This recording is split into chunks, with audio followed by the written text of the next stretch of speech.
নিয়ত করা যায় তো ইনশাল্লাহ? নিয়ত করা দরকার। দুনিয়ার পরিচয় কি?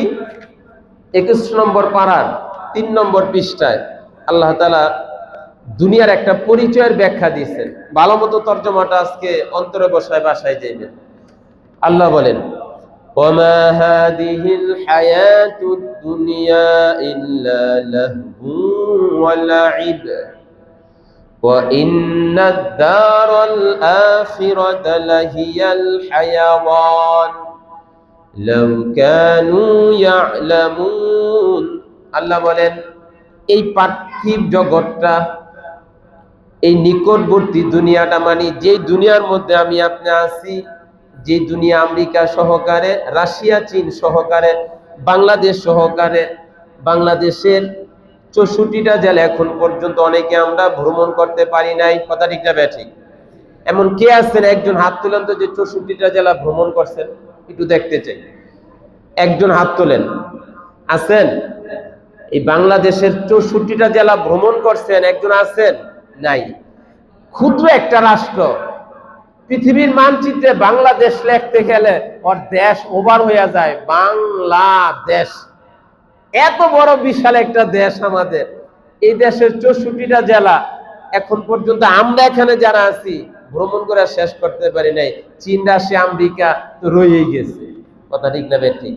আর প্রতিবেশী দাদার কথা বললাম না, বাদই দিলাম, তাই না?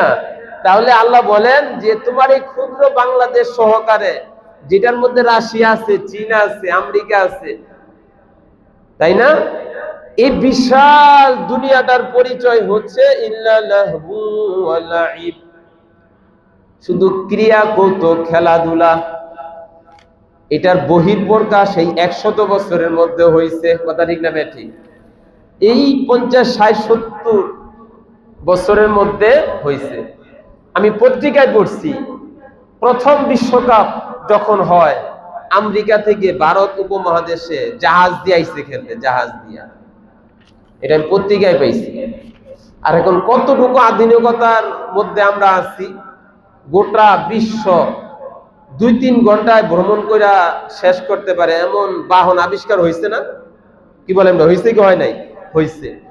তাহলে ধরে নিতে পারেন আল্লাহ যে এই 21 নম্বর পারার 3 নম্বর পৃষ্ঠা এই কথাটা বলছেন যে গোটা পৃথিবীর পরিচয় হইতেছে লাহবুন ওয়া লাইব, ক্রিয়া কৌতুক, খেলাধুলা, এবং যত রং ঢং চূড়ান্ত ভাবে হবে। এটা হলো দুনিয়ার পরিচয়। এটা হইতেছে না?